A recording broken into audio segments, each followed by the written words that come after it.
another episode of With the Chiefs. Wait. Man, I need more rest. I hope I've got your last name right there. It's a very good pronunciation. You should know better than that now, Donald. I know.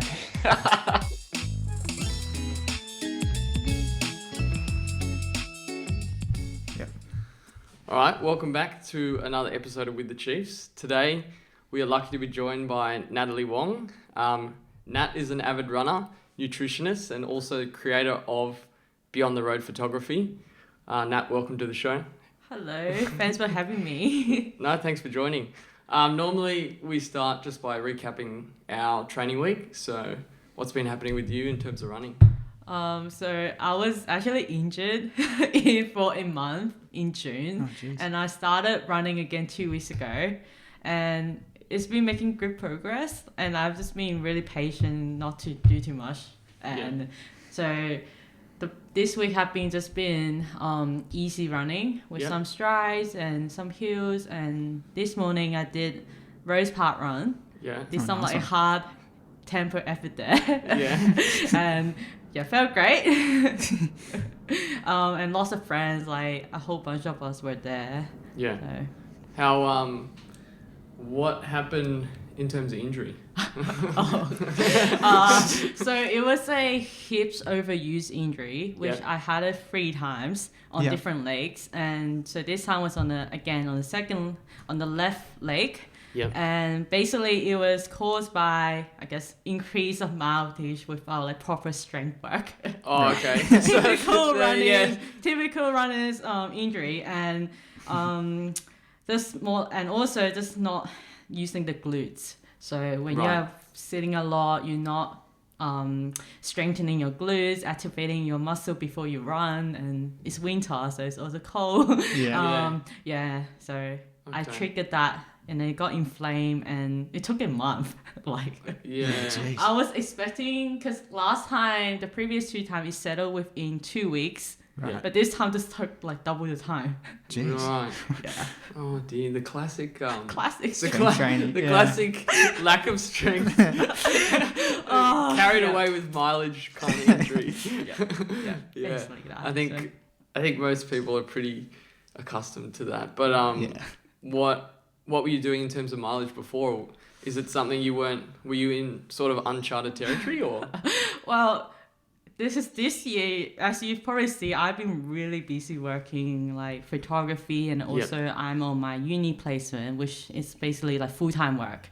But on top of that, I was trying to like juggle with the photography on weekend championships, and just so much work, and just being really stressed and not enough sleep, and I've been always trying to keep running, but I just been struggling to just get consistent mileage. And then just this whole 6 months, I've been like sitting around 20 to 40k. Okay. So just around that, like not fully training, but then still running a bit. But it was until in June where I was actually at Goulburn for rural placement. So I had so much time that there was nothing to do. Literally. And it was so cold the week I got there. So I was just like, straight off running. I tried doing some warm up, but muscle never warm up properly. It was so cold. And also just the fact that I had nothing to do, so I started running a lot again. So I guess the jump from not training consistently to suddenly back to like full on training. And very cold, muscle not warming up. That makes sense. Well, when you were on placement, how much were you, like what portion of that was at work, for example? You mean the hours? Yeah, just a like standard, because I was in a hospital in Montefiore and Westmead. So basically what the normal full-time worker would do, 8 to 4:30. Okay. So standard hours. So that's your version of having a lot more time? In Goulburn, because it was working on a project, so I had a lot more time working from home. Right. Oh, Like from okay, home okay, in okay. accommodation, and I'm just thinking that's still full-time work. But Yeah. yeah, no, Maybe, so yeah. that's why I had a lot of flexibility, and I'm like Yeah. rural. There was nothing to do there. Yeah. yeah, that makes Yeah. like you're not really going out and No, there's No. nowhere to go. doing yeah. All you can do is run. And Yeah. I did that. No, that's fair enough. Yeah. So easy week or easy-ish week coming back. So what was did you race today or just like tempo? Tempo. Okay. Like, not a race. Okay. Okay. But it was Tempo. quite hard. Yeah. Yeah. Tempo means many different things for many people. It was hard effort. Yeah, okay. I'll be honest, because I want to get back my tempo threshold, that aerobic fitness. So I do have to push a bit harder. Yeah. No, that's fair enough. Yeah. Yeah. And are you training for any events coming up or? Like I said, I have City to Serve. Oh yeah. Which is in like 2 weeks. I think everyone's racing that. Yeah. Honestly, no expectation. Just go there, have fun. Yeah. It's a good event, and Well, it's been a while for everyone. yeah. Yeah. Yeah, that'll be a good one. No photography that day then.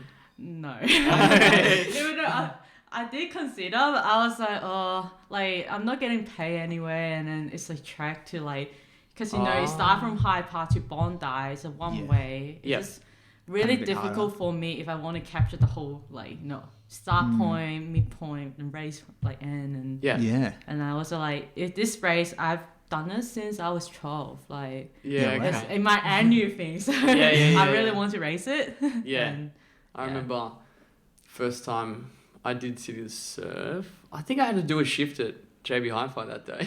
I went in the morning, raced. I didn't realize just how crazy it was in terms of how many people were going to be Yeah. Same. going to be there. Crazy. And then it was a good race. And then at the end, I didn't realize everyone sort of goes out and parties Yeah. after. I had no idea. Yeah. So I was not too happy about rushing back to do a shift. But Yeah. no, but it is crazy. I do miss. I'm not signed up for it actually. Yeah. Oh. Yeah. I I'm need not to signed ask- up either, so, yeah. Sally, if I can do it.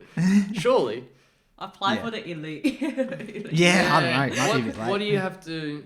I remember I was at the front before, but I wasn't Yeah. I don't know. I think it's I'm not exactly sure what the qualification times are, but Yeah. I think low 50 minutes. Yeah. Yeah. What's the record? 40 flat, 40.05 or something. Yeah. Really? I think so. Yeah. That's crazy. Who was that? Wow. You linked me a YouTube video once upon a time. Yeah. with Or, someone was it Benny Saint and? and someone Liam else? Adams, they had a good Yeah, finish. yeah. Yeah. And I think Harry Summers came Yes, really close to the yeah. record, and Yeah. it was kind of controversial. He beat the record on chip time, but not on gun time. And then he didn't actually end up breaking the record because they always just go off Yeah. gun time. Yeah. But it was interesting. Yeah. So, it was fun though. Maybe I should do it. Yeah, it's a pretty cool day. It's Yeah. good. Yeah. Yeah. That'd be good. What's your PB there? 48.05. Wow. Yeah. It's pretty quick, Dom. That's very quick. What's that in splits? Like average? or I think it was 325 per K. Wow. For those. But that's Yeah. that's 250 meter elevation. Yeah. Yeah. I have my Strava activity. Yeah. How big's the hill? They have this name Heartbreak Hill, Yeah. which goes for a K, I think. Yeah. And then that one has some biggest climb. Yeah. Yeah. I don't know how much, but it was pretty. Yeah. But if you do trail running, it's that's pretty That's not a normal. hill. Yeah, that's very standard fire trail kind of course. Yeah. No, Yeah. that's fair. Well, you gotta. It's 14 Ks. Yeah. Yeah. You can't exactly race at a 10K No. No. because don't you'll think just so. by the time you get to the hill. Yeah. So it's got to be in between half marathon and 10K pace, I imagine. Yeah. Yeah. It's kind of a weird pace to gauge. It's I a have bit, no bit idea. quicker than Yeah. I don't know Because they do have a downhill at the end. Yeah. Yeah. Down And once you Bondi. get there, you're pretty much home and hosed. Yeah. Yeah. Because I remember doing. It's pretty well. I don't remember exactly, to be honest, but it's relatively cruisy until you get to the hill. Is it? It's pretty good. Yeah. Yeah. And then the hill, and then you can kind of fly down. Yeah, I think it's actually like net downhill because it finishes at the ocean, and the city's above the True. ocean. So Yeah. I don't know. Maybe. Maybe it's an easy race. So Yeah. would you go out at half marathon pace then, or quicker? When I did my PB there, I went out like too fast. They I have went. it start like downhill and then you Yeah. go back up. Then Yeah. through the tunnel, you climb King Cross. Mm. So it's an uphill there again. And then Yeah. you kind of go a bit of like windy, up, down until you get the Heartbreak Hill, which like a whole thing up. Yeah. Yeah. That's interesting. I think, yeah. Yeah, it's a cool race. It's cool that like everyone kind of gets around it, and you can kind of like celebrate running with Yeah. people who don't run as often and stuff like that. Yeah. How many people normally? 80,000. Yeah. Like In right. terms of world, like, sort of turn up to races, it's up there, isn't it? I think so. Yeah. I think it's like one of the biggest in the world. It's definitely biggest in Australia. I Yeah. reckon. Yeah. Especially because it's just the one event. Like. Yeah, it's crazy. It's not like 10K, half marathon, just like 14K. Yeah. Like, Yeah. random 14K. It's a weird. Not it's a- 15.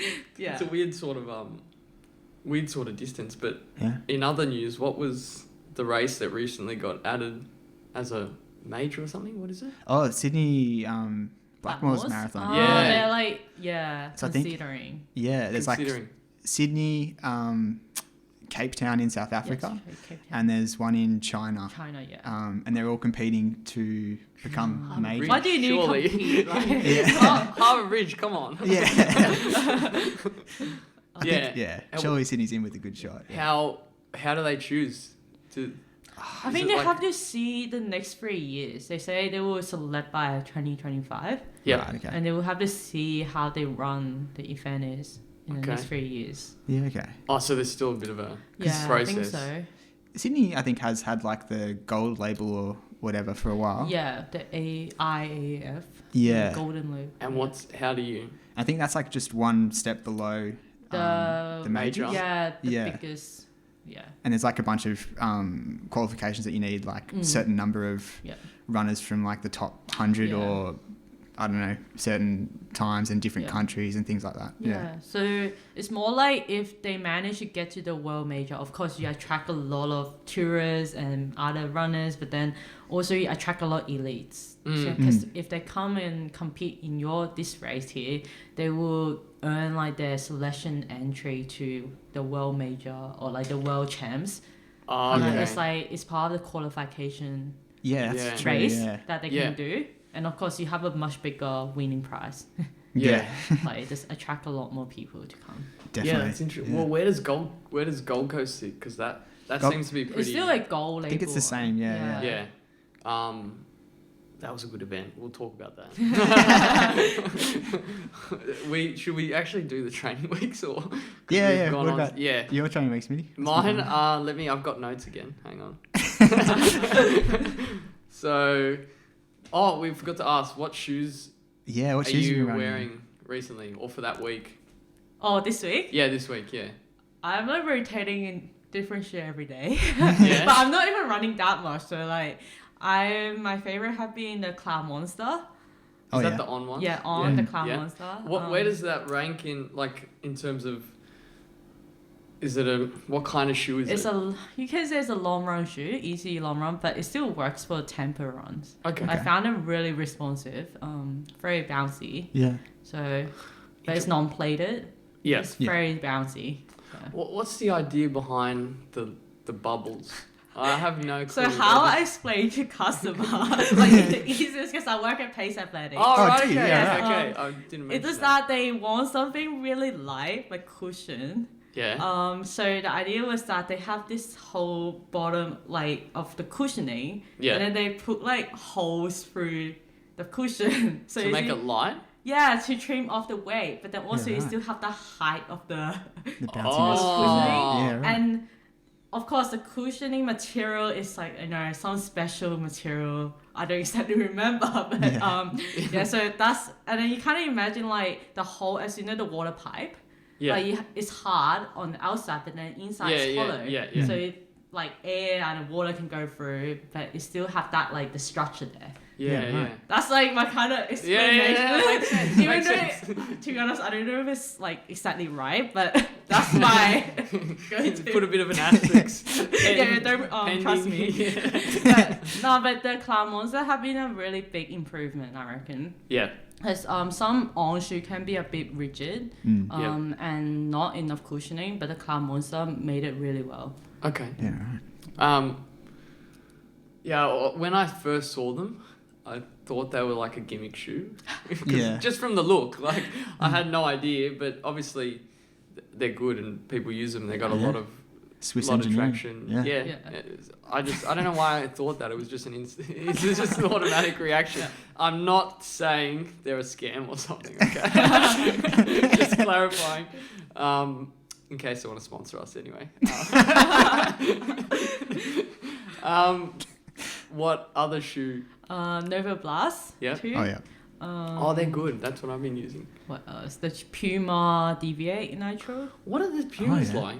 They are, I would say, I really like them. Yeah? Like, it can be, like, it meant to be a fast trainer. Yep. And I have both the training one and the elite racer. Puma shouted me those Yeah. pair. Is awesome. that, Yes, Space Puma. Is that from, Puma are very good. Anyway.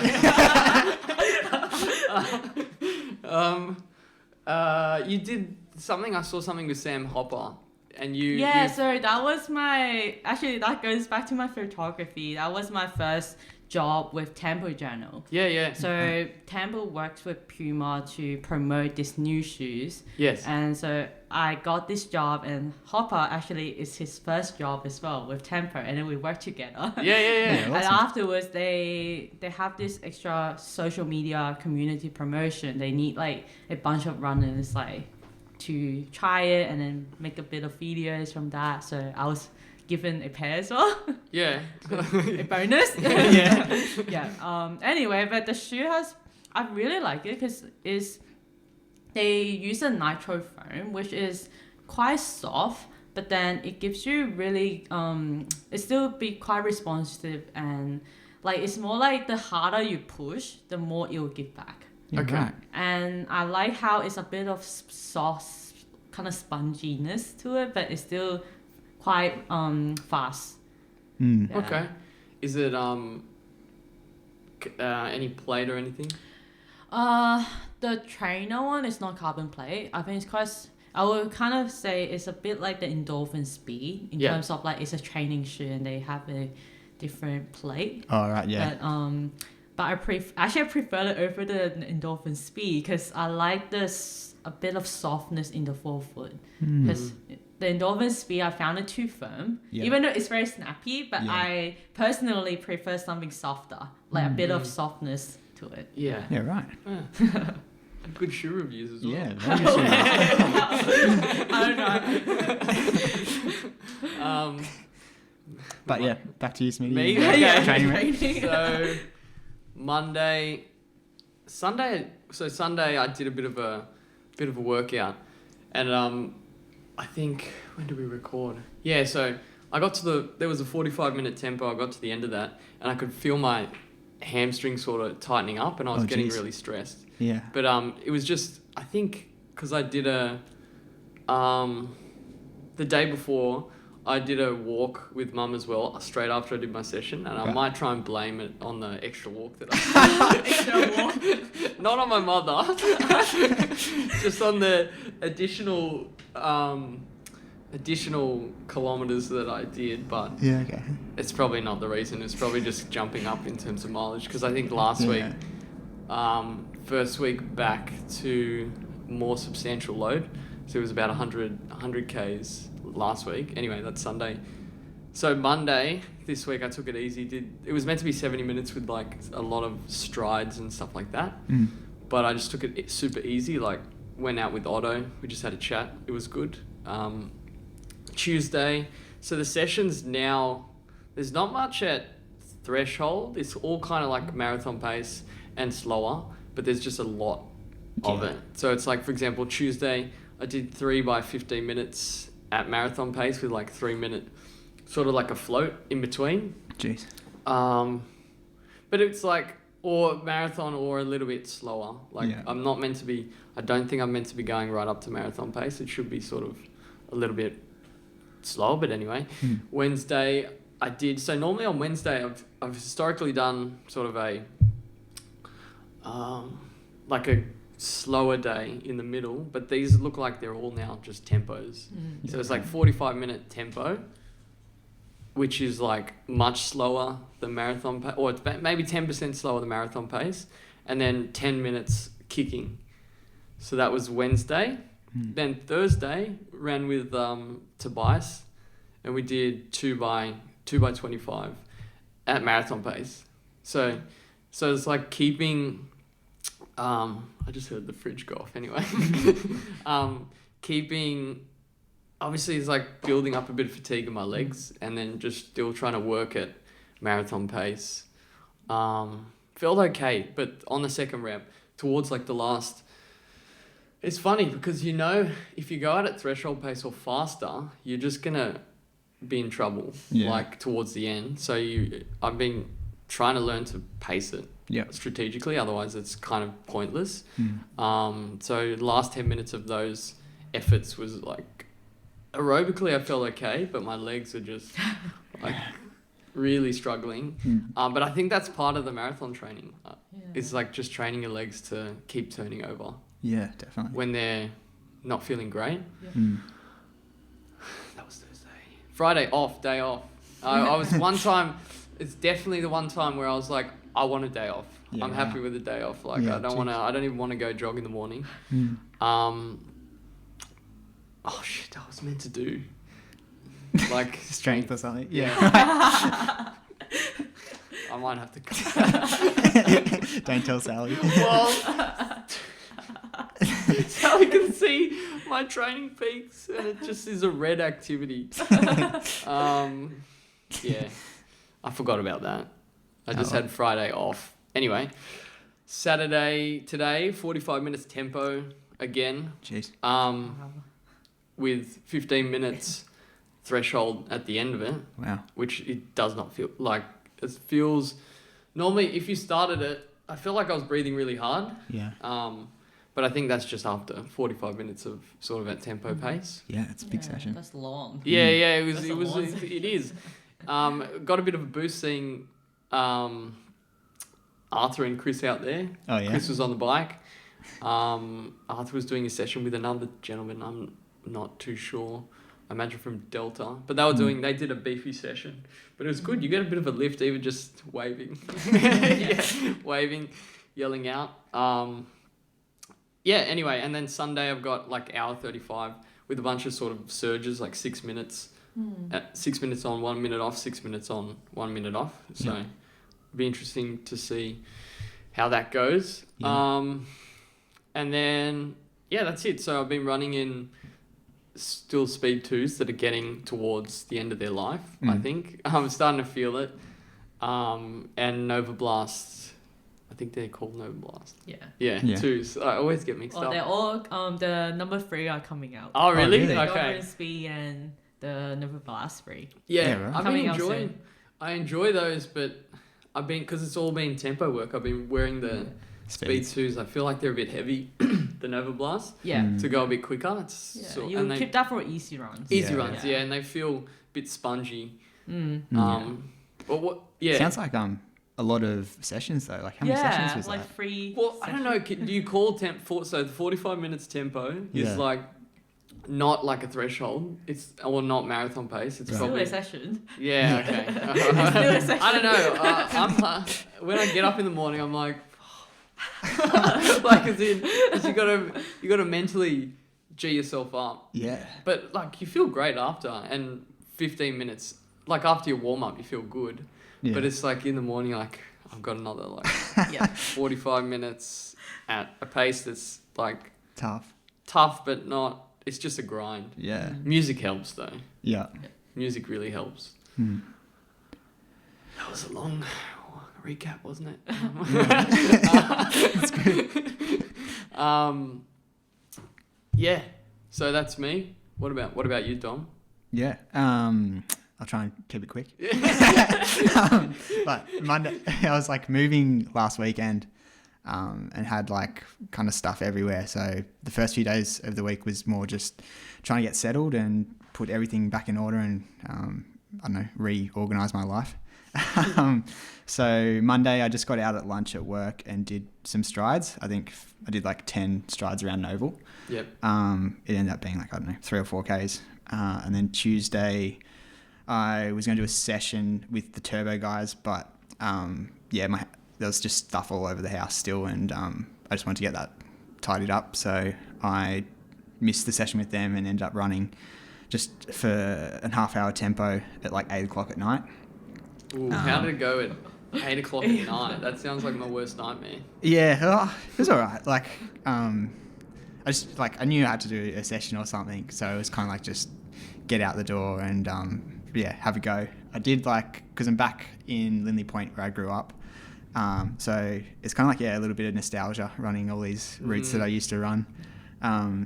But yeah, there's this little path that I've run a bunch of times. It's about 7 Ks and a little bit hilly, and I just did that to kind of see where I'm at, because I've done that a few times like ages ago. And yeah, I got a course record on it, which was good. So I'm better than my old self. And then I've been running the commute a lot as well. So on Wednesday I ran into work and then ran home. It's a bit further now, the commute. Like in the past it's been 12 Ks, now it's like 17 Ks. Wow. So that's a commute. That That's my long run. Yeah. That's normally achieved by driving in a car. No, I saving money for fuel. Exactly. Yeah. Smart man. Yeah, no, there's a lot a lot of pros to running the commute. You're saving money on your fuel. Usually it costs me about $50 a week. But yeah, I feel like I'm almost like getting paid to run from running the commute. So every time I save money, I'm being paid to. But then you're money. eating more. Yeah, you do You'll eat be more. eating more. So Yeah. $50 that's the grocery. true. I know, Or yeah. like take away. But I feel like if you're running, you're going to be running a lot anyways, so you're eating more as well. Well, yeah. But, combining the run and the commute. yeah, but I found I pulled up all right from that, because it's pretty big days if you do that. But yeah, then Thursday did a session. Session was 20 by 400. 20. Wow.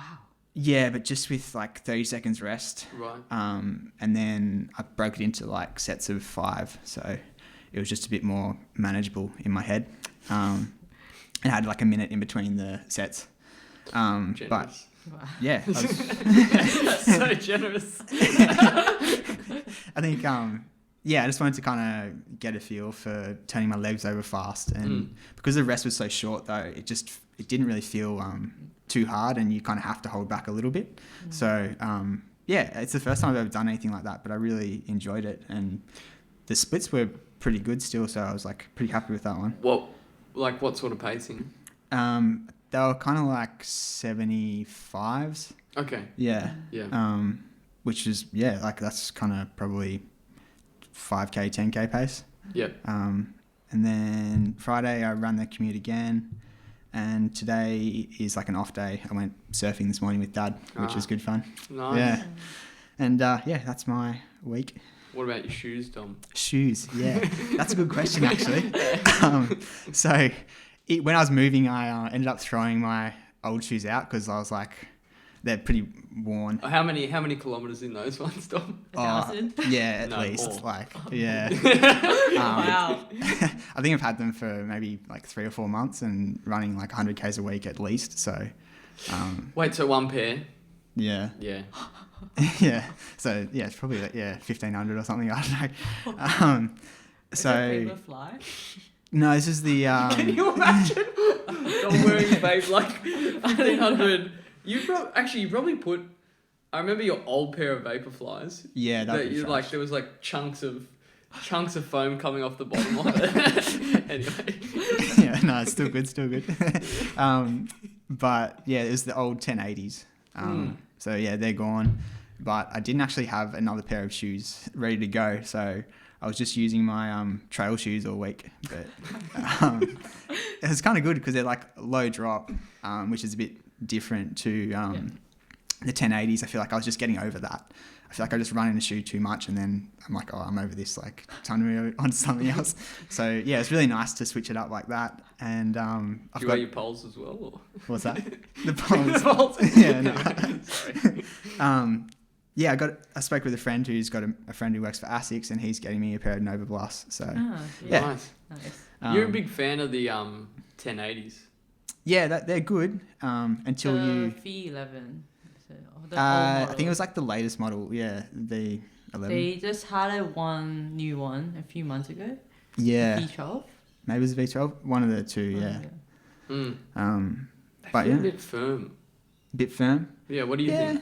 They're pretty soft. Pretty soft. Okay. Yeah, I think like maybe not. pretty aggressive with the drop though. Yeah. Like I felt like I really started to notice that towards the end of the shoe's life. Yep. Yeah, it's funny. Like if you had asked me how the 1080s were when I just got them, I would have said best shoe ever. Best like shoe oh my ever. god, I love this shoe. Well, but of course you ran like down. Yeah. Normally it would be like under 700k, and I was like, I start getting anxiety at 600Ks. all up on me 400. Yeah. I'm like, that's crazy how you just one shoe for. yeah, I don't know. Tough feet, you know? Yeah, I Well think conditioned feet. as long as you're like rotating. Are Like- you rotating? No, I'm not. But I wear Put on the spot. I wear different shoes for sessions, Oh, for session, yeah. Yeah. Yeah. He's like, guys, come on, leave me alone. and I got a pair of trail shoes. So like yeah. Yeah. Rotating. Yeah, Yep, rotating. Yep. But yeah, I was doing the session in the next percents as well. Okay. Cool. Yeah. All right. All right. That's a long training recap from both of us. Yeah, Sorry no. to everyone listening. Please feel free to write in to... Do we have our email listed? I think we do. I don't know. If you find... I think it's like with the Chiefs at With the Chiefs Gmail.com. at gmail.com. If you Yeah. find that we are rambling, just write to us, tell us off.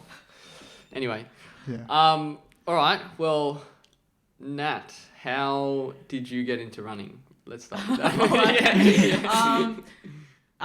I started in school, like back in, I moved to Australia when I was 9, and then there's cross country every year, so you just go to the school carnival, run it, and I was like, oh, I was pretty good at it, like Yeah. came 5th or something, and then I got to the Zone Carnival.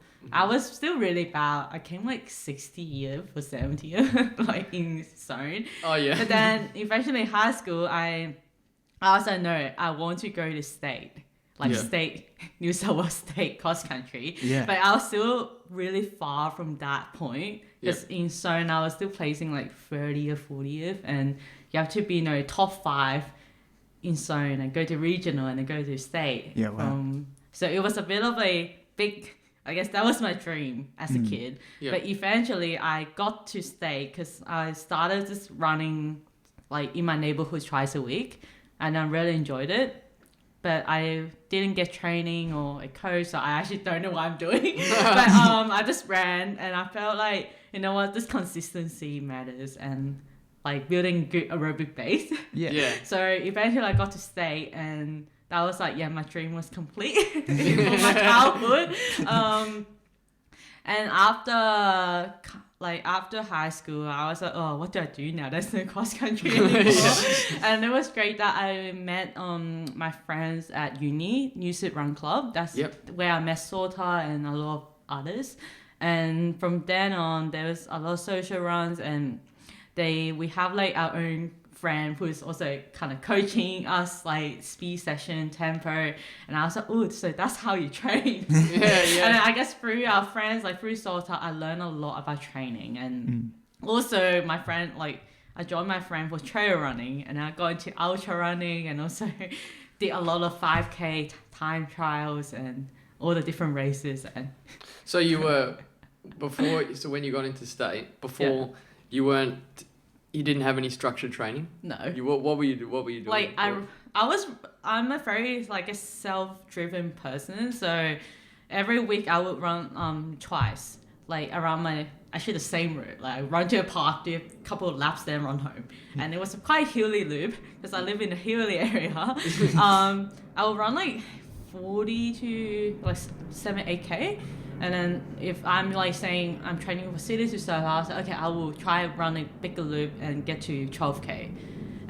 But I guess I was still quite small back then, so the training was still pretty like good enough for me to improve. And also I was doing ballet like all those years and was dancing like over 5 hours per week. Oh, wow. So I think that gave me good fitness and very strong body, like very strong legs. Yeah. So cross training helps, I guess. Yeah. But I just didn't do any speed work, so that's kind of a bit of a regret. Because you get a bit more speed when you're young. Yeah. Like you get to train the legs better. But anyway, I still made it.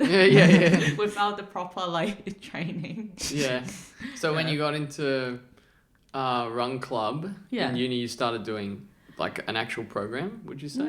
Not really a program, but just joining. They have our own speed session at St. Peter, the Allen Davidson Oval, or sometimes at uni or something. And then the coach will just give us like a workout. It's a really simple one, just like 4 by 800 or like 10 by 400. Like of course a lot shorter. It was. I still remember the first time I did my speed interval. I was like, this is so hard.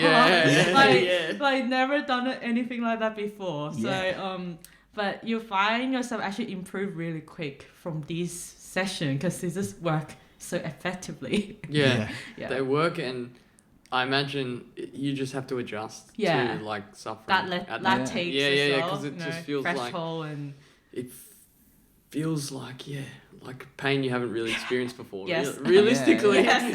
It's like especially if you run those like intervals really hard. Yeah. It's just you just never had like a speed like that before. Yeah, you just got no idea how to pace it or anything. Yeah.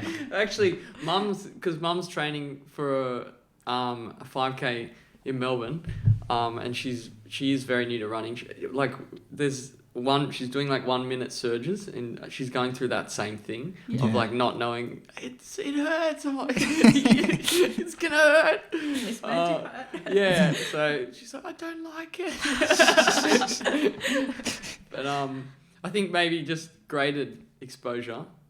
You sort of just build from there. Slowly build. Definitely. Of course, I didn't start off doing like wholly structured training straight off. I was kind of like sometimes I would go to sessions, sometimes not, and then I would just do all different things. Like they have a lot of social runs, and sometimes long run, and then I just have fun. That was my mentality. I was like, it's fun. Like everyone's there to run and do what you can. Yeah. How different is it in the group dynamic? Because you obviously training on your own before. Yeah. It makes a big difference, right? Yeah, I still remember the first time I went to the social run. That was like after uni at 5 p.m. I still have my headphone on because running by yourself, you used to just listen to your own music. Yeah. I know that feeling. I didn't understand what's a social run. But eventually, it's such a good way to meet people, especially in uni. First year, you don't know anyone. I feel like I'm kind of lost. I don't know what I'm doing. Yeah. But you found the whole group there, they're all, whether they are a bit fast runner or a lot of them just beginners, they're just there to run and meet people. Yeah. And it's such a good environment to be in that I met a lot of like-minded people who just love running, and then and I met Sota, and he was like, oh, he's a crazy crazy fast guy, and there's a couple of really fast people, and also some ultra runners, and you find a good mix of people.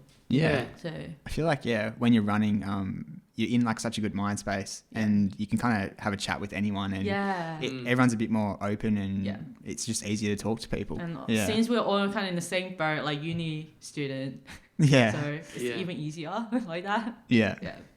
I think I remember my days at uni many moons ago, as my dad would say. I I wasn't running at the time, and you would be important to find like a good group of people because like otherwise you just do what I did, which is party, which is not very not very good for many reasons, but yeah, especially during uni, because it's hard.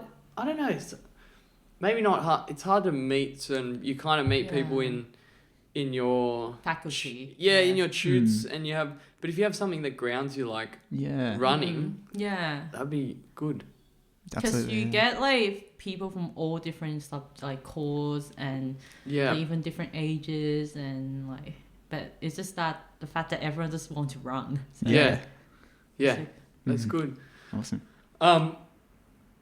Maybe what are you studying? Well,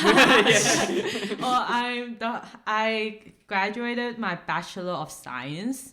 Like that's a 3 years course and a major in nutrition. And then now I'm in my last year of the Master of Nutrition Dietetics. Yep. So this, I guess, dietitian basically. So in a whole, it's a 5 degrees total. Jeez. So I mean, so close. I'm in the very end, last semester here.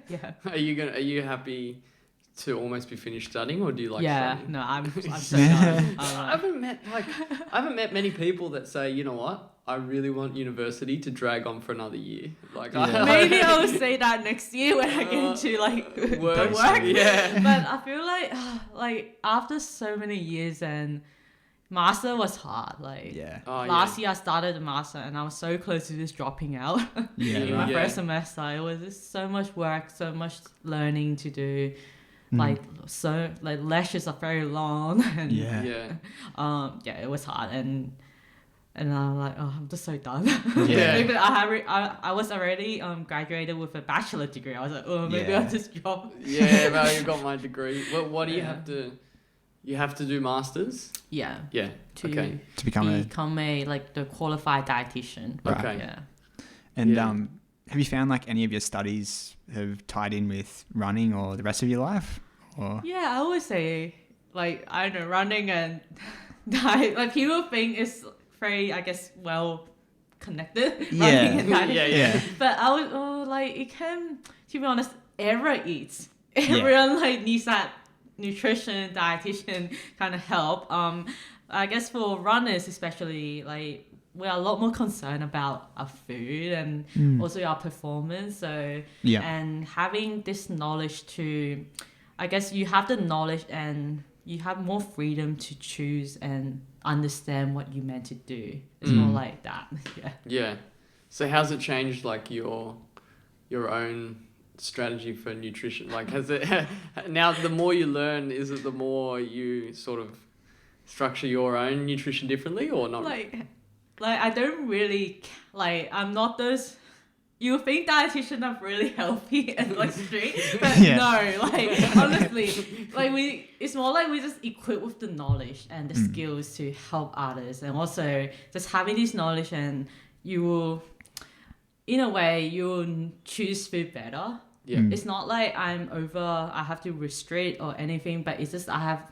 Like if I choose that, I know like what's in this food or like what should I be eating. But it's not necessarily mean that I need to be eating like that every day. Right. Like it's more like you have that mindset and freedom to choose which is better. Yeah. Right. You at least have the awareness. Yes. Around what's whereas like me, I'll just be like, is it good? Yeah. Like that's it. Like even though I can still choose it, but I know like what is meant to be better and what I should be eating. That's like my questions on the previous episode is like, can I eat sugar?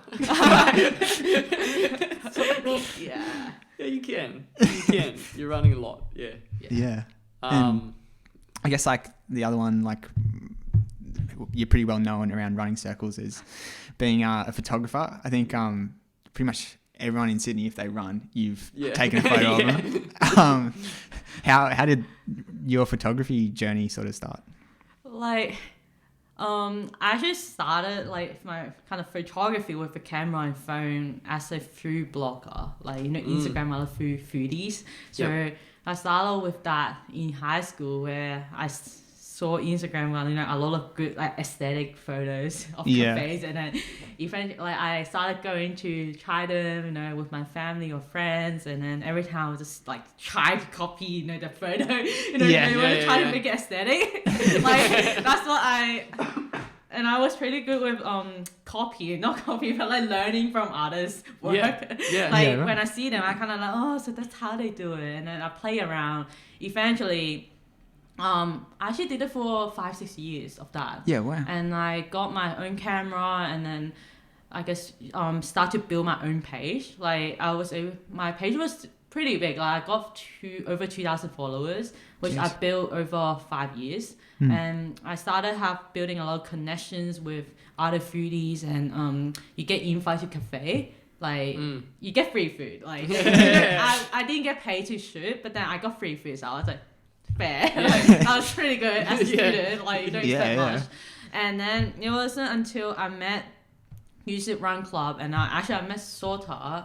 You know how he's doing YouTube? Yep. And then so I was always behind the scene helping him to film his vlog, and then someone taking photo for him. And one day in 2020, I think it was in February, they have the 5K championships, and I was injured. Oh no. I got injured there, so I couldn't race, and Sota was there to help filming. And Did he do a video? He did a video, I think. Yeah, he his made channel? like a highlight video of that event night championships. Was Adam Fogg there?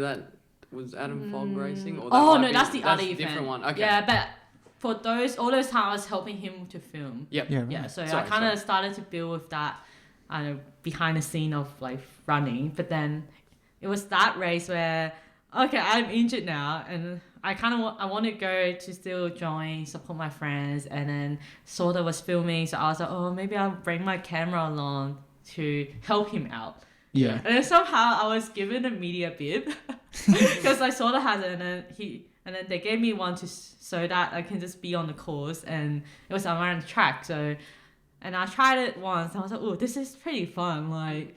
And I also understand, as a runner, we love having photos of ourselves. Yeah. Like, you want yourself to look good Yeah. with that like really nice drive. Yeah. You want to post about it.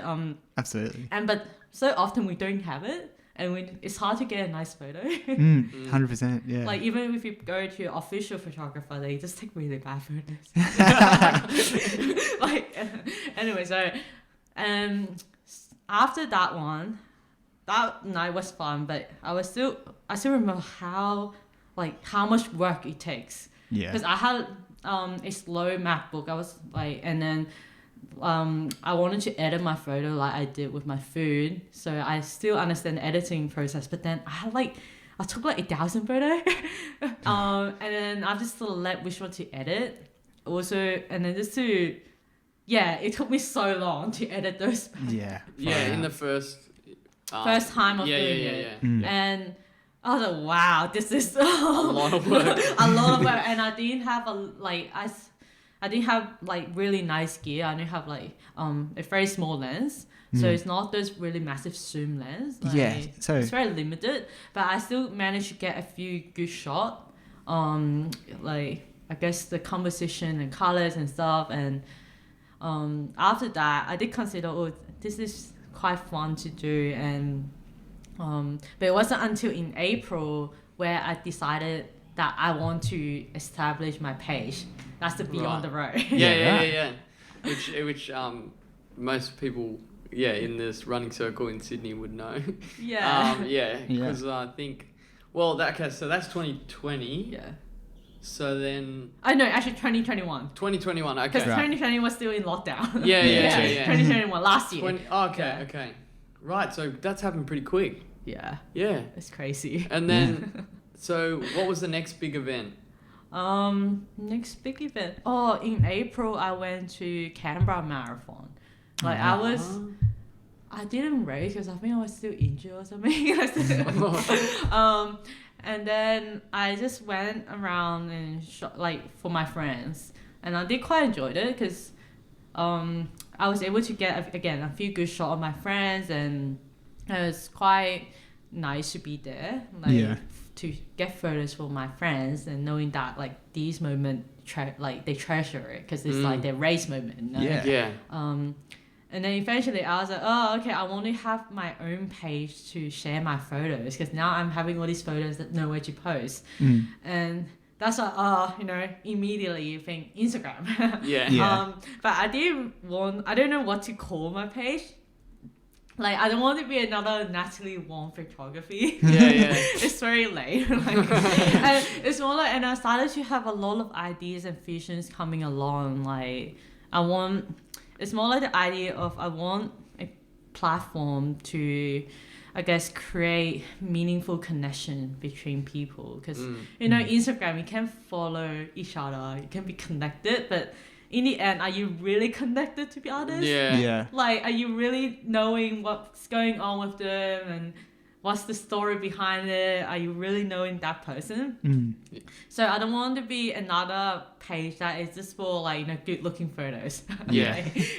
Like just for another photographer page. But I really want to use that platform and my photos and to connect people. And from that is I want to be sharing stories of different people. Yeah. Because I think just from what I experienced meeting my run club friends and then kind of going to the running circle, community races, I noticed there's so many different people, runners, and you have those from the elite to recreational. I know everyone's running. Yeah.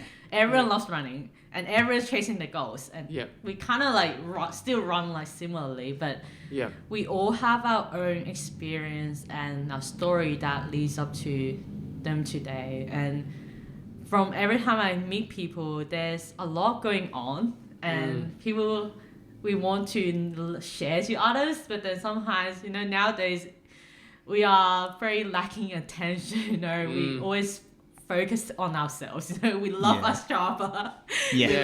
We love looking at our map, but then behind those maps, I think there's a lot more going on, just not just the pace numbers, Absolutely. Yeah. And I think it's so valuable to learn from others too.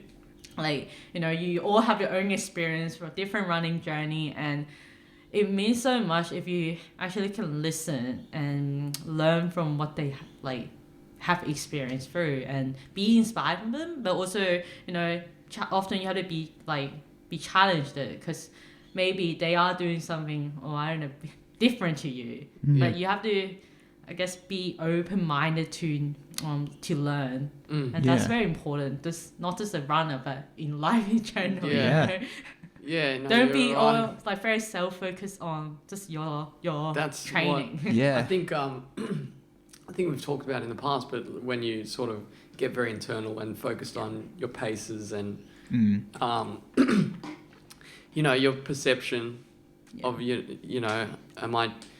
it's a very different feeling when you're sort of focusing for external reasons as opposed to just being satisfied with the work you put in yourself and just know that you're doing the right thing by yourself and not trying. For example, think of like the motivation behind I'm running to impress or something versus I'm running because I just get so much joy from it. You know what I mean? It's like completely different. Absolutely. But it's a bit of, I don't know if that's directly related to the what we were just talking, but it's like so Strava can be great. Like it can be great, but it can be it can be very, it can also depends, like, because it's just how you use it, really. Yeah, exactly. To be completely honest, and it's good because you can see everyone's runs, and you're like, oh, they're doing That's well. also like Instagram, Yeah. You can be very nice at you're inspired with them at the end, but we just compare with others. Yeah. It's like the glitch of our mind is to just automatically look. Oh, this person's doing that. This person's doing that. But you don't want to. It's not like you. It's just the default, I find. I honestly delete the Instagram app just so I don't check. Because, I'm the kind of person that's very, for example, with drinking, I would binge or with, it's always level 10. Yeah. So it's if I have access to even apps, you can waste a lot of time. Yes. And then, but then if you use it properly, like to Yeah. message people and connect with other people's pages, Yeah. I don't know, it's just my thoughts. I don't know. Yeah, Do you find similar definitely. things with like those social media apps? Yeah, absolutely. Yeah. And I feel like, photography is kind of interesting though, because everyone loves like the photographer. You're everyone's best friend, like almost. Yeah. It's But- that's different, isn't it? To Yeah. social- it's sorry. Yeah, I feel like that kind of opens the door to have like deeper conversations and things like that Yeah. though, and develop more of a connection than Yeah. just the surface level stuff. I think, well, we can talk about Gold Coast. Gold Coast Marathon was, I almost didn't get out of bed to like go watch it. And I was like, if I didn't, that would have been one of the biggest regrets ever. Like it was such a special day.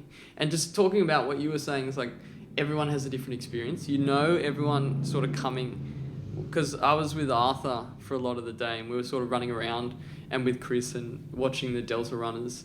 But there was a point where at we camped at the 250 meter mark, like before it. So 250 to go for the marathon. Every single person that came around the corner represents like a massive training block. Yeah. It represents like a lot of suffering along the way. And it's, I don't know, it was pretty emotional actually. Yeah. Like Yeah. it was full on. And But what was your experience like there? Because you that got was so many good photos. that was like a very tough week. Like Yeah. only 4 days trip there, but again the planning leading up to that day was a bit of a like roller coaster. I didn't know if I was going, and but at the end I managed to go. And you know, I was there for both Saturday and Sunday to photo shoot. Like Yep. you know, they have the first one is a half marathon, and both days were at 6 a.m. start. Oh, jeez. Yeah. That was crazy. Like I got up at 4-ish, like 4:30. Wow. And then I have to leave. They'll come by 5, get there. And then also, because Gold Coast, I never ran that one before. And I haven't been to Gold Coast for so long. So I have no idea kind of like what's the course is like. Yeah. I just know it's out and back, but then I don't really know where I'm going to shoot. Yeah. There was a lot of like difficulty with planning and just the fact that I want to be out on the course to do the shoot, but then also need to be at the finish line. And Yeah. just anyway, so it was pretty stressful because I need to make sure I'll be there on time and you know everything. And Yep. at the end, but in terms of the actual race, that was like marathon was pretty insane as well. You know, everyone raced so hard, but marathon was so different. Like Yeah. Yeah. I think it was first time properly shooting for a marathon, and you know Gold Coast is a big one. Like everyone is the A race. Yep. They train like so many months up towards it, Mm. so you know they're all there to give and break the PB. Yeah. And like at that line, there was like whether they were a 2 hour 10 minutes runner to a 3.5 hour runner, they all like push so hard and they're all suffering. Yeah. Like especially I think more noticeable in like the 3 hour like that time, the 2.5 to 3 hours. Yeah. Or like around that time. Mm. They were like everyone collapsing on the ground. There's so much tears and like Yeah. joy and also like shock, and there's like so many vomiting. Yeah. Really. They would finish the line and like a minute later they just started vomiting like running front of like everywhere. Oh, But, jeez. Like like, euphoria to then, oh no. like the medical team was really good. They were like so ready to give the format back to everyone. Yeah. So they did it pretty great in terms of that. And then there's also there's so much joy, but like some were just in shock that they made a goal, and Yeah. then some like you know the 3 hour mark they were all coming through, and Incredible. it was sensational. I was just there like, I was just like, oh, do I want to run a marathon? Yeah, I know, because I haven't run a proper one yet. Yeah. Oh, really? Yeah, another one. I was just like, dude, yeah, that looks like pain, Yeah. suffering. And then I remember there was a lady who like has a leg cramp, and then to 100-meter mark, she just collapsed. And she tried, you know, because everyone's cheering for her, and she tried to get up, and then she collapsed again. Jeez. And then she eventually crawled to the line, and she was just on a wheelchair straight away. What time was? What? Like 2 hour 40. Yeah, I remember that. Like she, I got you footage know, of the that, fact that yeah. she was crawling. She still made it to like 2 hours 45 or something. I Wow. know. Like, I remember. Insane. I remember pretty distinctly. She was coming Yeah. at the 250. Yeah. I might actually try and do some fancy editing and put because I got a clip of it. I had a photo of her I posted. Yeah, Yeah, she was one memorable. Yeah, it's crazy how you just start. You can push yourself that hard, and you just start giving. Your body's like, no, and you just All the your will is formatting, like your will is like trying. Oh. Yeah, I remember when I ran my race, the half marathon. I remember like racing and seeing Paddy. Yeah. And I was wondering, like, why has he gone out so hard in the? But he was breaking his 10k PB Yeah. And a half PB. and half PB. And a marathon PB. But then no, because I had no idea what he was doing. So Yeah. I was like, okay. And then the next day, I see him racing. I'm like, and then he ran 240. Yeah. Yeah. Crazy. And I saw him at the finish line. I was like, wait, he's you again? Yeah, and he's just like he crushing died. it. Yeah, he died really hard on the ground. But then I was like, he was there like cried like in tears like Yeah. for a while, and then he saw me and then he got his speed and then he looked at me again. Oh, it's you! I love your photo. And it's instantly with his speed like smiling at my camera. I was like, You got some really good photos of him. Yeah. of him. Yeah. Yeah.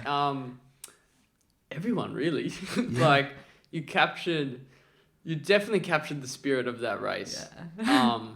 It was I haven't experienced anything like that at a race. Yeah. I Me don't- too. Like it was I was there was a certain energy. Even my I don't know if I mentioned on the podcast, even mum, she hadn't been actually she watched.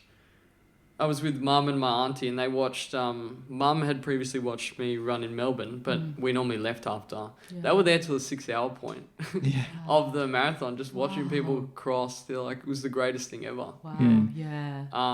Because even as you get on the Yeah. towards the back end, it's But still the same thing. It's just Yeah. different times. Absolutely. Yeah. It's a Like pretty special. it represents a very similar thing, Mm. at least. Yeah. Yeah. Do you reckon that's probably like the most you've had to work to get shots? Like what's been some of the hardest shots that you've taken? Yeah, like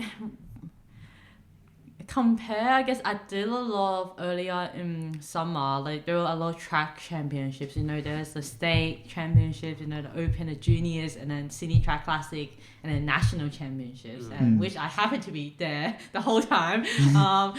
Like for track and field, it's still tiring, the fact that there's so many events, because for Yeah. juniors as well, there's age group under 12, under 13 to like under 20. Oh yeah, jeez. And then they have 100 meter, 200 meter. It I just it can go on for days, and of course I weren't there the whole time, but it was still like each night I would get over like 1,000 to 2,000 photos taken. Of course I'm not editing everything, but I still get like 400 photo edit. Yeah. I still have hours to go through it. And on top of that, my Beyond the Road, I make stories telling, contents. I need to make posts, and I design my posts. So it was a lot of work. It was just very tiring to be there for like 2 days of the event. Still like enough to just like and doing that for a few months. Like it happened to be all in March and April, Far out. which was during my placement. Wow. So I was working That's full on. 7 days a week and burning myself out. What kind of keeps you going? Like, are you... Like it was just like 1 week at a time, honestly. Yep. Like, Yeah. but I knew like the opportunity was there. The race is going there, and just taking the opportunity. And while I still can, I love to just meet more people and get more, I guess, photos and stories and exposure as well. Because back then no one knew me. And like also that these races gave me, I guess for me, I still need to learn a lot as a photographer. Whether it's how to like work at event and my photos taking, like editing, everything is I need to learn. And that gave me a good experience. Yeah. But it was just very tough work. Yeah, far out. It seems like a incredible grind. Well, how did you? So how did you learn the actual technique? Is it just all on the Practice. Like literally Yeah. Like on field try practice. this, try this, try Yeah. this. I would say so. No course. It's funny you don't learn Yeah, it's typically funny because doing even courses. because I'm like I hate looking at instruction menu and like Yeah. I don't even watch YouTube that often. Like, yeah. Everyone go on like crash course on YouTube, but then I'm like, oh, I don't know. I feel like it's such a waste of time. Well, Like, and I just don't have the attention to watch. Yeah. Like I'm more of a practical visual person. So Yeah.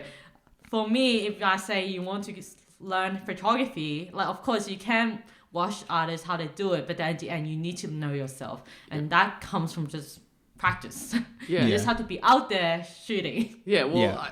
it's funny because the tendency is to do a course or something, and but it's like when you're put in the situation, You're forced to learn. it's like okay, then your brain goes, oh, how do I do it? Yeah. And then you have to do it practically, and then you make those connections. I Yeah, learned and it's it's also very like similar. trial and error. Yeah. Because like before, even as a food photographer, like I have my camera, but I actually don't know how to use my camera. Yeah. Like you asked me the ISO, the aperture, the like speed, shutter speed. I actually don't understand what that means. Even though I look up, like I try looking up my instructions, like website reading what they mean, so that I still don't understand it. Yeah, It wasn't yeah. until running photography that forced me to actually have to manually adjust the setting. Yeah. And sometimes if I'm on the wrong setting, I realize, oh no, my photos aren't like focused. Or like it's too dark. And then that's when you learn from your experience. And Yeah. you understand, okay, that means I need to change the shutter speed, and at night, what do I need to change, and what Right. lens Yeah. work,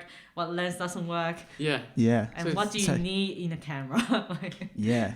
yeah. So yeah, you mentioned like ISO, aperture, camera speed. Yeah.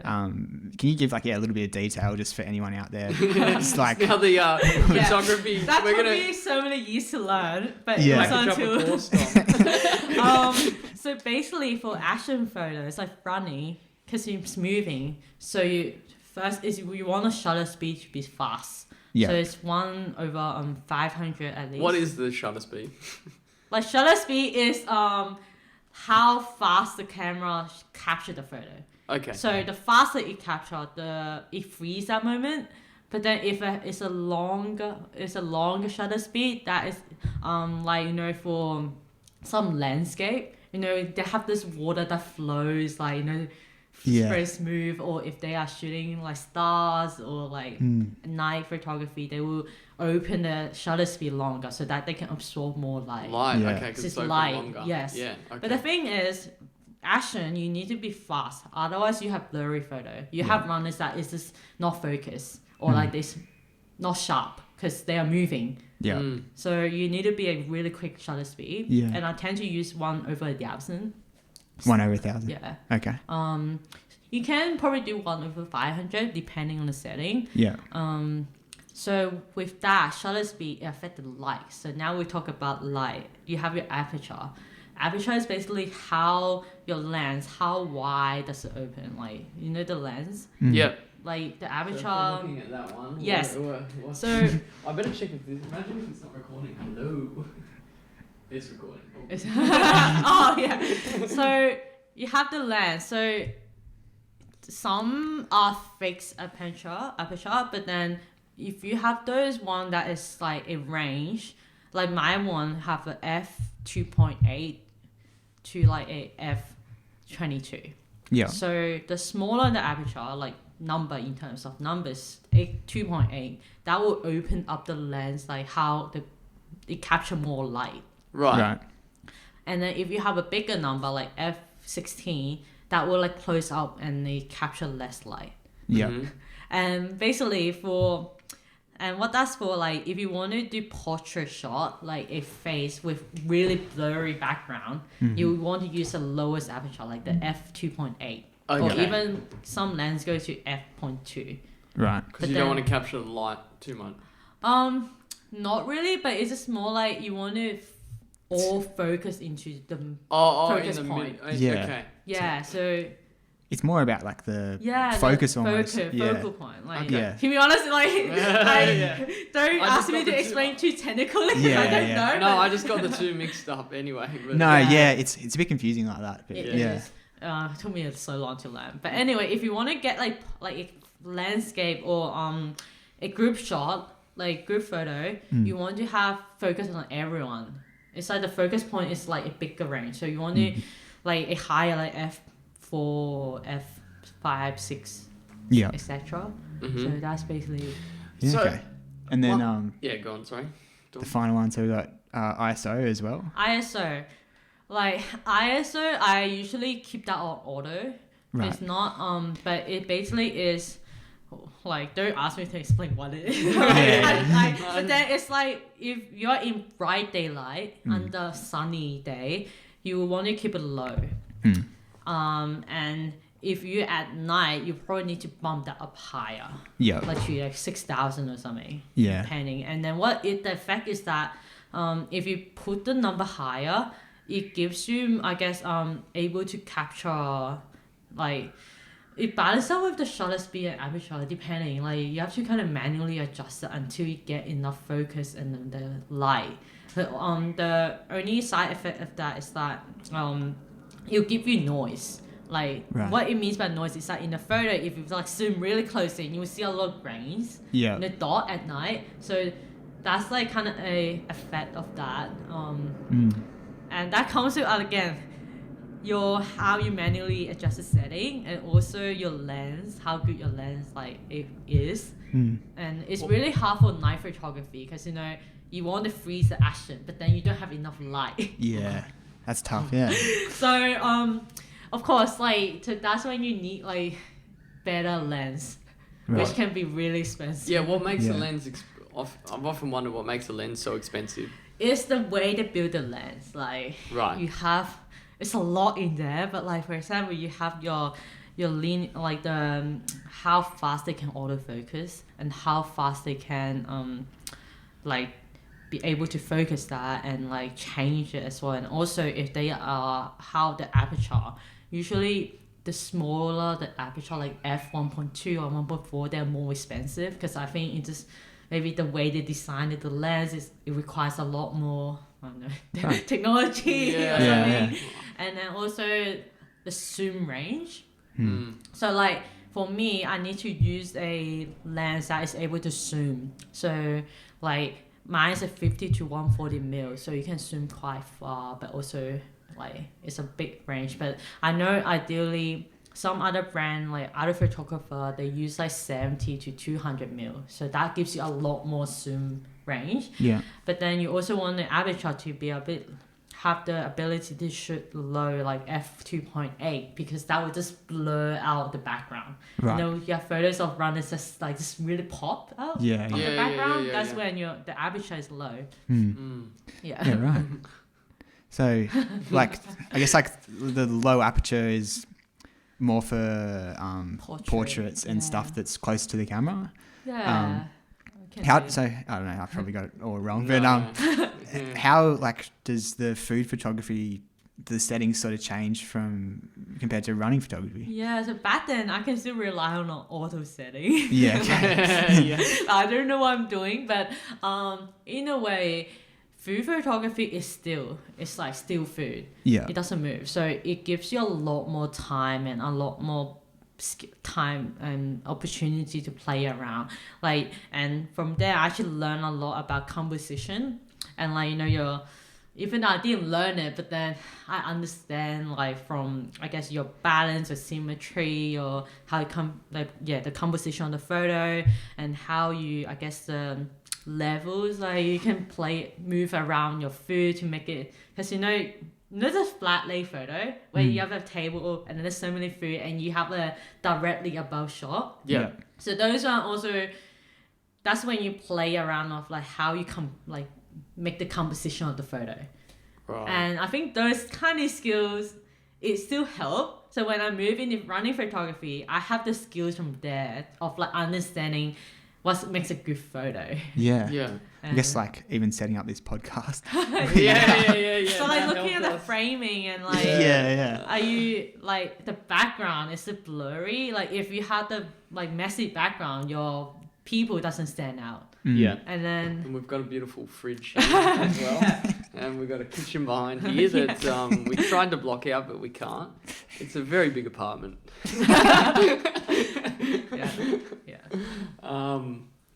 Yeah, that's really interesting. So yeah, like what camera have you got at the moment then? And so I've been using the same camera as before when I was doing food. So I'm using Fujifilm.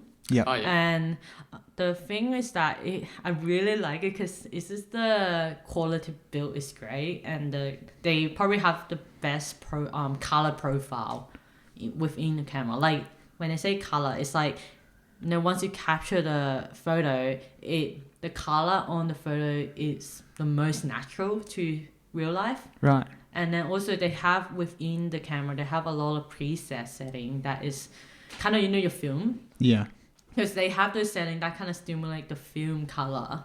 And also it's like the shooting experience, holding the camera and how you change the setting. It's like, it's all about the photography experience of like with the camera, and which I really enjoy using. yeah, So I've been staying with that. Yeah. But it's actually not a popular choice among the action photographer though. Right, okay. Yeah, right. Why is that? Maybe it's the lens, like, because right now they don't have like as much a bigger range as the other brand, and also I was like, the only negative side is the autofocus setting, like the autofocus of the camera and the lens, they are still not the best. right. So for action, you have to be like, you have to have like, we want 100% accuracy in ideal world. And Yeah. I found myself, even with the skills as a photographer, like if a camera is not detecting the autofocus and then your runners coming through, you're just screwed. Yeah, So I still have like a bit of a half luck with like if it's focused or not, and yeah. yeah, right. Yeah. I remember when I worked at JB, I would like avoid the camera department so much. Yeah. Just because you get stuck there and someone's like pointing at a camera and be like, yeah, mate, so how's the aperture compared to... I'm like, I do not know, I'm sorry. It's so funny when you see like new people, like Christmas casuals or something, and like they'll be going to cameras, you'd be like, yeah, mate, do you know about cameras? And you're like, no, not at all. I mean, there's, just as a disclaimer, if anyone from JB Hi-Fi is listening, there's good camera salesmen there. It's just, you know. But yeah, I just remember just avoiding it because there's so many different technical things, and it's almost So like... much, yeah. Yeah. But that's kind of like learning anything new. It's like a new language at first, but didn't enjoy the... and the people that would ask those questions typically like knew so much more about cameras. Yeah. And like the second they asked it, you'd have to just be like, look, I don't know. To be honest, 'cause even I don't know. I'm still learning. Yeah. Yeah, but interesting. Yeah. What about like so you take the photos and then the editing process, like post-production? So like once I edit the photo, when I go home or like have to edit the photo, I will take the SD card out and I'll put into my MacBook, which again you have your connected with a hard drive as well, and I'll go to Lightroom Classic. So that's the software to editing photos, and then in the software I have to manually select the photo to edit. Like I have to select which one to keep to go to the next stage of editing, and that takes like, it can take hours. Jeez. It's like, you know, imagine one night, and I try not to overshoot, but I do, because you know you don't want to miss the action there. You can have like over 3,000 photos taken. Wow. So in a way, you have to select out of the 2,000. Yeah. And what makes it difficult, I think, especially in a track race, there's so many events. Like, you know, your sprint is in 10 seconds, and next there's a different event, and then you have like different age group and all. It can get really messy because like you have to, now I have to categorize them first.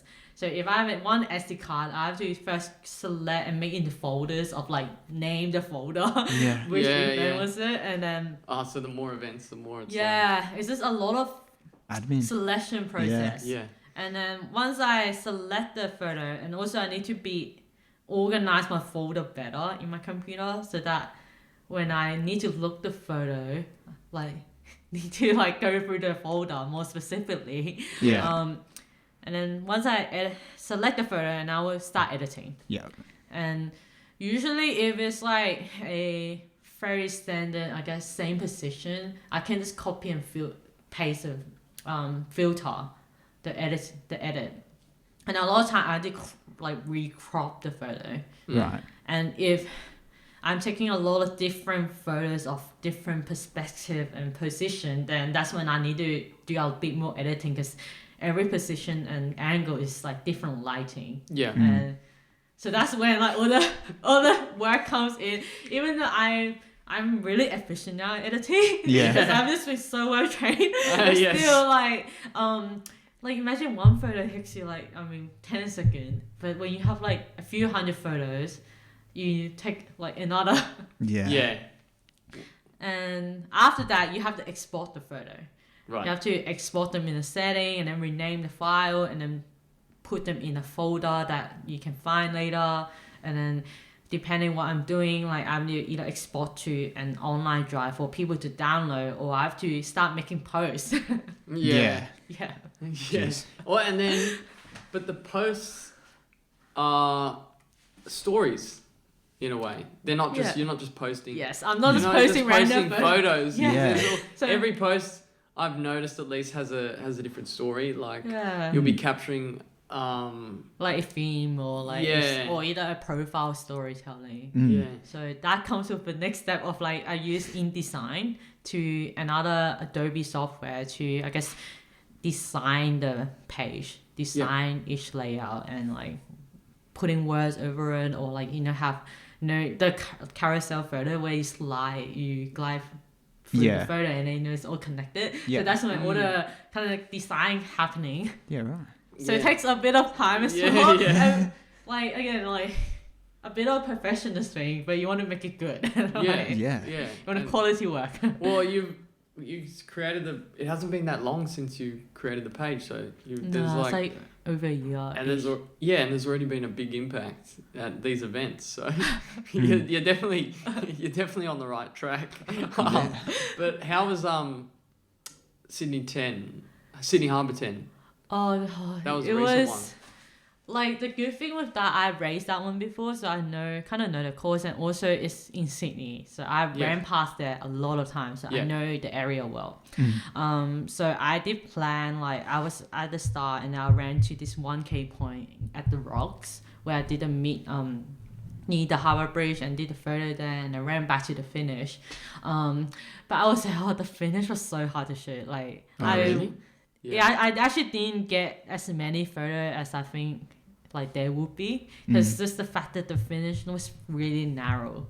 Yeah. The finish line was just, it was, because I think it's more like, the banner they use, a blown up like that banner thing. Gets in the way. It's very small, so they have been just using the same thing every year. It is narrow. And you could, I think, only fit like 4 people in that like lane. And in a race, luckily it's not a marathon, but like 10K race, people don't die too hard. Yeah. But then you Oh. usually have people just collapsing, there's a lot of issues, people just can't breathe and like... Yeah. Just getting in the way. Yeah, and then you also have some photographers sitting on the side, and then you have some volunteers, I don't know what they're doing, and then right. you have some like news reporter, and then Yeah. everyone just there, and people coming through. Yeah. At first, like, the winner coming through, I still have some time to position myself. But even that was hard because I can't stand in the middle of the lane because it was so crowded. I was just on the side, but there was also people in front and like other photographer, news people. So it was so hard to position. Yeah. And then I love those post-race moment where there's a lot of emotion. So I just couldn't get a spot to like Capture that. that. Like I was just constantly getting shoved around, and I just can't be there. Yeah. So that was I didn't enjoy that finish. Okay. So if anyone's listening and you're at the finish line, get the hell out of the way. Yeah. Let Nat take her photos. That'll be me. That'll be me crossing the line, No, just it's like not like arms out, like Dom, that was fucking great. And also I think it's from a safety perspective that they need to make it larger because you can't have accident happen if someone collapses there and then people they all sprinting to the finish and then there's that momentum going and there's so many people like still trying to walk away and then like those news people and wasn't great. What's the next one? You know what? I don't plan. I'm always this last minute per like, I'll go. But I know Sydney Half is on the calendar. Oh yeah. So I will be working for Athletics New South Wales for that. Yeah. And I know they want me to continue shooting a lot of the track event and races coming up. Yeah. Again, it's just the new track and field season is back soon. So depending if I'm free or not. Yeah. And also I guess I have to like choose what to do. Like I can't just do everything. Yeah. And a lot of times like Sydney 10, Gold Coast, they were all volunteer work. So I didn't get paid or hired by anyone. So I need to, I guess, like pick and choose wisely. Yeah. Or anyone listening. We have a very talented photographer here. I think I'm talking to this hypothetical person. Hire Nat, please. Thank you. So have you had many paid gigs or? It's mostly Athletics New South Wales. They have like it started off just like a bit of money and then now it's increasing. So, good. Yeah. Which is good as a photographer. Because it sounds like there's a lot it's of work. It's a lot in of work. it. Yeah. And it's so a huge. It's a hugely valuable service. Like this is getting a good photo. Someone's gonna have that or have that memory for. I mean, it doesn't go away realistically. Yeah. And that's why I understand. And I try my best to give everyone the photo, but it just adds so much more work. Like usually official photographer, they just take a photo and that's it. There's someone at the door. Do you know that person? No. Wait, what's that? I'll just pause it anyway. I'll cut this. I don't know. Where are we up to? I don't know. We were had a slight. What do they call intermission? Intermission. Intermission. It's like the Godfather 1. The movie's that long. It's like there's a full-on intermission anyway. So the neighbours decided to lock themselves out and they still don't actually have access, but another neighbour's helping, so they'll be fine. Where were we up to? I don't even know. I think we've covered off most things. Yeah. Should we start wrapping up? Or? Yeah, maybe we should. I don't Otherwise, we'll be going on for. I don't know how long a podcast meant to. What is the average podcast length? I don't know. Yeah. Whenever it feels natural to. It's normally about 90 minutes for us. Yeah, I think I think around 1 hour most one. 1 hour. Yeah.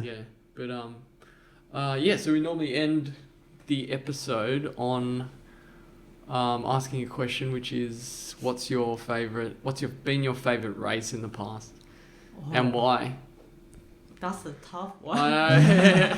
Because I've done a lot, like during lockdown in 2020, like you know how all the races were cancelled. Yeah. But then that was actually when I had the most fun racing. Really? Yeah, right. Like so not really a favorite race, but like a series of races. I've done a lot of ultra. So during that year, I've done like I think 6 ultras. Yeah. Wow. Like from 45k, 50k, 64, 75 to 100. Wow. I've done those. Oh my God. And then I also done a lot of 5k time trials, which I was trying to break the sub 20. Yep. So I took like 10 attempts or something. Wow. So that's that many time trials. And where were your times falling within those attempts? At the beginning of that year, 2020, my time was at like 23 minutes-ish. So that was my PB at that time. Yeah. That's when I kind of joined Run Club and then started going to park run, a bit of a racing tempo effort. And then after my first ultra, the 100k in May, I took a bit of time off, and then in July, I don't know why I did the time trial, but I went to Canberra with Sorta and some friends. There was a track there, so we decided to do a time trial, and then I got down to like 20:45 or something. Wow. It was after the ultra. Oh. So after that 100k. Oh my god. Jeez. Anyway, so after that, I was like, I'm really close to the sub training, so I really want to give that extra push. Yeah. So I tried it like another 8 times. I know, so many times. And it was own time trial or just own. We host our own part run, like our own. Within our friends group, there was still a whole bunch of us that going on and somehow on the track with my friend that is on the same goal towards the sub training. So we had a lot of attempts. Yeah. Eventually, I got to my PB 1941 in December. Wow. It was back on the community race in the track. Oh, yeah. Yeah. Like I don't have a favorite one, but it was really memorable because I did so many ultras. Yes. And then we went to Blue Mountains and did like all this crazy adventure, and then also while trying to break the 5k PB. Yes. Yeah, It's awesome. kind It's a really memorable year. two completely separate. Yeah. Yeah. And also it was really special because I didn't have a coach back then. I was just kind of YOLO. Like, you never know what your potential is until you give it a go. That was my mentality. Like, you know what? Just give it a go. You don't know what's happening. Like, there's nothing to do in lockdown.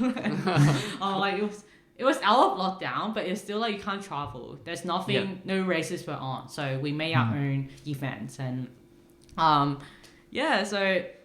it's also like you can train for ultra, but also get really good speed. Yeah. That was like what I think I learned. Like when I look back now, you can do it. You can do everything. Yeah. You can enjoy both. You don't have to be like stuck as a road runner. Yeah. Because if you have that ultra fitness, you'll do well picking up the speed on the track on the road. Yeah. That's What were you doing to train for ultra? nothing. But the first ultra was 100k. It was a backyard ultra. You know that in the 6.7k per hour until how many hours you can hang on for. Yeah. So like honestly back then my training was unstructured. Like I was by myself, just running wherever I can. My mileage was really low. Yeah. Like But 40k under 40k. Oh. yeah, jeez. How many hours would that have taken though? Like Cause that we changed the format a bit, so okay. eventually it took 17 hours to complete 100k. jeez, that's a long time to be doing anything. Yeah, I didn't plan that to happen, but on that day I felt good at the 50k mark, and I was like, you know what, it's just gonna give it a go. Yeah. Oh my god. It was on the road, like around the neighborhood, Yeah, right. but yeah, that was a really memorable. Like, and Were you who was with? No one was with you? no one was because it was during lockdown. We have it over virtual on the Zoom, so every hour we log back into the Zoom, say, okay guys, we like who's still in. Yeah. Oh, so you had a bit of accountability. Yeah, like we you have were, like I wouldn't have made it. a group of I think No way. 50 people joined, and Yeah, a lot wow. of people still ran like 30k, still the biggest run ever. But for Yeah. me, I was like, whoa! I ran till 3 a.m. What? How did you feel after that? I don't know. I was like, I don't know. I was because in the last 3 hours, I was hanging on like my feet were really sore, and I was just so tired, and I was by myself, Yeah. midnight on the street, dark, alone. Yeah. And then in the last lap, I had to call those who are still awake for accountability. Like the organizer were my friends, and then they were calling me to just kind of Check in. talk to me Yeah. so Yeah, that I yeah, can yeah. numb my pain. Yeah. Like 6.7k is not a lot, but then at the end it's like ultra. Like, How were your legs feeling towards the end of that? like If you could describe I it. don't know. I just sat on the ground because you know what? At the end of the 100, I still have to pack my stuff and walk back into my apartment, which is a bit of stairs. All right. And I have so much stuff. Like it was in my car. I set up my car as my station. Station, yeah. yeah. Station, but it was at midnight, and then I still have to get back into my apartment. And, Oh. I still have to shower. I still haven't eaten a meal. And because this whole thing was kind of unplanned out of like 100K, so I didn't really prepare the food and water enough to last. Oh, jeez. Yeah, very memorable. Yeah. But I think it's so special that it shows that like things are possible when you believe and try. And the fact that I think a lot of times as road runners, we also trapped in the mindset that you have to follow this structured training in order to race well. Yeah. And again, it works, but like also we tend to, I guess, limit our ability, thinking that we must do this in order to be able to run this. Yeah. And for me, I was a really complete opposite where I didn't train that well and I wasn't running a hips mileage, but then somehow I just believe and give it a go. Yeah. You gotta and I was like, no matter what happened, I still gave it a go, like whether I finish or not. And I think that's what I learned from ultra running, trail running. Absolutely. 'Cause That's what I love about it. so many things that can happen if you're out in the mountains. Like even if you're properly trained for it, you can still have a bad day with a stomach cramp or bad weather or an injury, and anything can happen. But the fact that you still have to go to the start and give it a go. Yeah. Ultra trains like that mental mindset really well. Yeah, absolutely. It's pretty special like that. Like there's not many other things where you kind of have to tap into that mindset. That can be the theme. Just give it a go. Just give it a go. Just give it a go. Yeah, just give it a go. I like that. Yeah. Well, thank you. It was a bit of a long. No. Thank you Yeah. for joining. It's been a great conversation. Yeah. Really enjoyed it. Yeah. Obviously, you're doing really good things in all the things you're doing, but the photography is a big highlight for so many people. So yeah, thanks for doing that, and I think it's just the beginning because you only just started. Wow. Yeah. Like honestly, most of the time I'm like, I don't even know how my work is impacting people, and I do have the mindset and vision that I want to bring that positive impact to like connect people in the community and show that there's so much more outside running. Yeah. But again, this impact is not a physical like things that you can see. Yeah. But again, I always trust that I just hope people able to feel and see the difference. Yeah. Through my storytelling and photos. So. Yeah. Yeah. Well, you got a first-hand experience here. It does make a big difference. Yeah, Absolutely. And I always receive sometimes like messages on DMs like a random that I don't know, but just message me saying how appreciate and like how my work had impacted them, and they feel like they belong to the community, and like messages like that just really, I guess, encourage me to continue my work. Yeah. Because it's hard work. Absolutely. Yeah. Well, you're on the right path. Yeah. All right. Yeah. Well, thank you.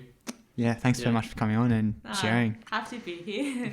Hope you enjoyed coming on.